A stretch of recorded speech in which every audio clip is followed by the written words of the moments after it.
Welcome to another exciting edition of Introduction to Business, where today's topic is unions. We're going to talk about unions, why they've been formed, and what they are, and how they operate. So let's start with first why they were formed. In the early 1900s, several businesses were really horrible in terms of the treatment of their employees, both in terms of pay. You've heard of things like sweatshops. There were instances where there were incredibly unsafe working conditions. People were caught in fires.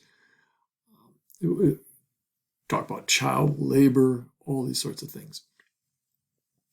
Well, a number of those things, most of those things that I mentioned have been addressed by Congress in laws. But there's still reasons people want to get together and unionize. They want to work together to have good pay, clearly, work good, safe working conditions, talk about what hours they are required to work, how many hours, those sorts of things. Healthcare benefits is a big topic currently. And job security. They want to be able to know that they have a job. Well, before I go on, I should clear up a misconception that sometimes exists. When a business has a union, the employees are not required to be part of the union. That used to be true, at least in most states. In most states, it was the case that if there was a union at your business, you were required to join the union.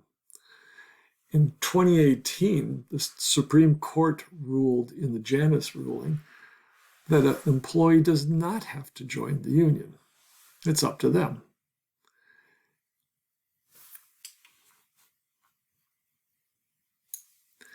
Let's take a look at what unions look like, at least organizationally.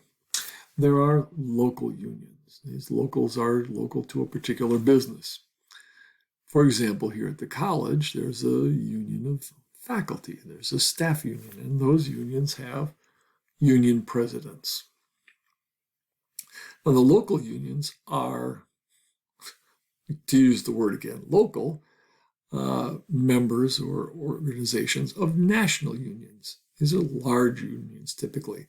We can talk about the American Federation of Teachers. We can talk about the Service Employees International Union, SEIU, the United Auto Workers, the International Brotherhood of Electrical Workers. These are national unions. These unions may further join together and create labor federations. Labor federations are large groups, and one of the biggest and most famous examples is the American Federation of Labor and the Congress of something, AFL-CIO.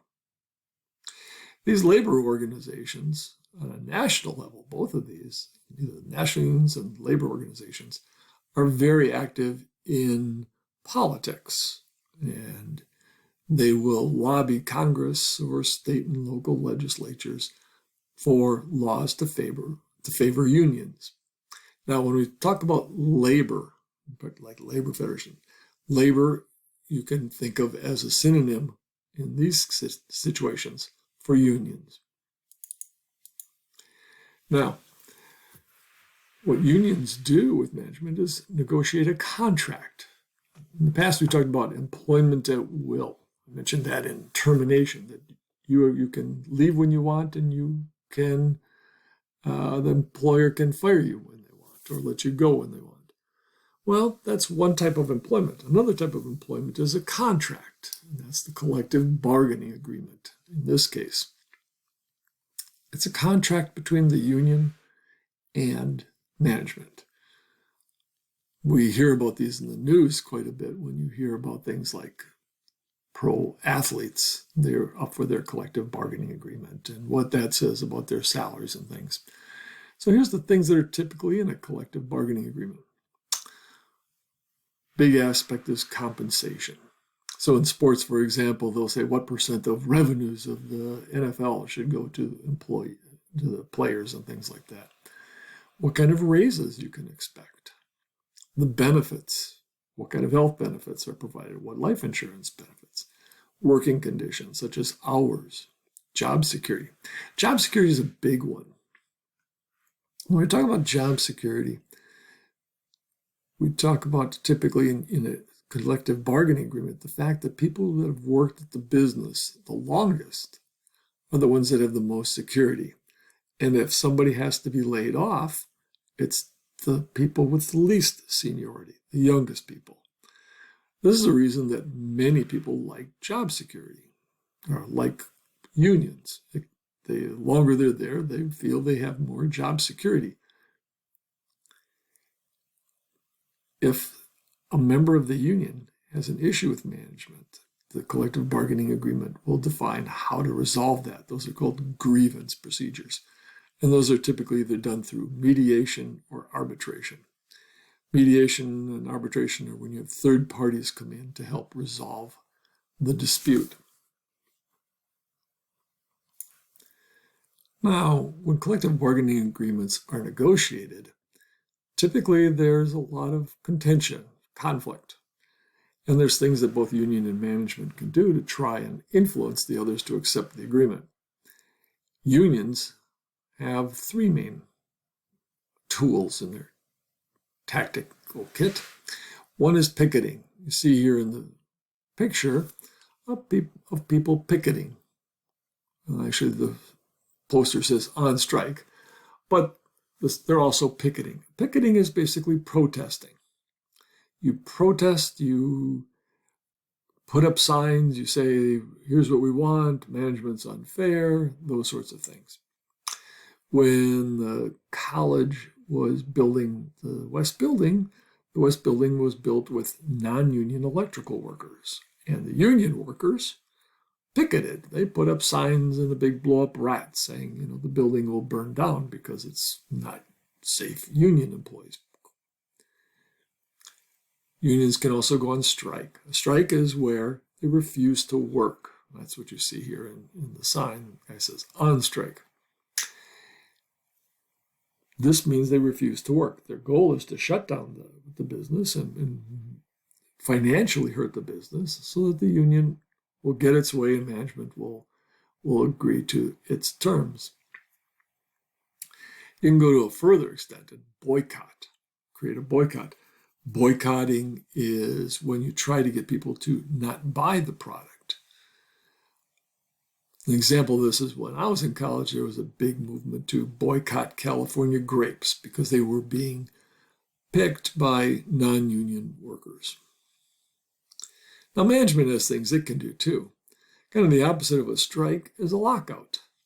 Management can say, nope, you don't come to work, no pay.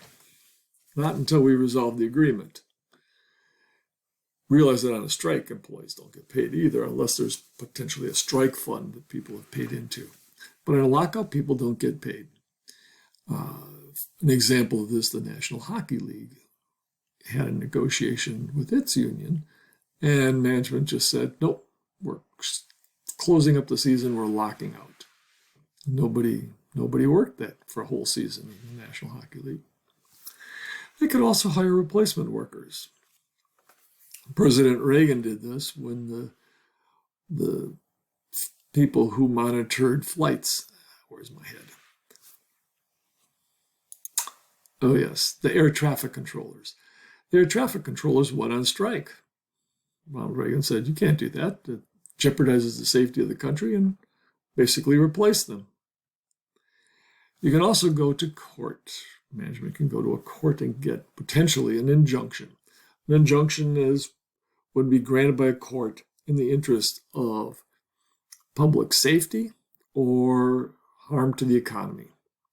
An example of that is the transportation workers in New York went on strike.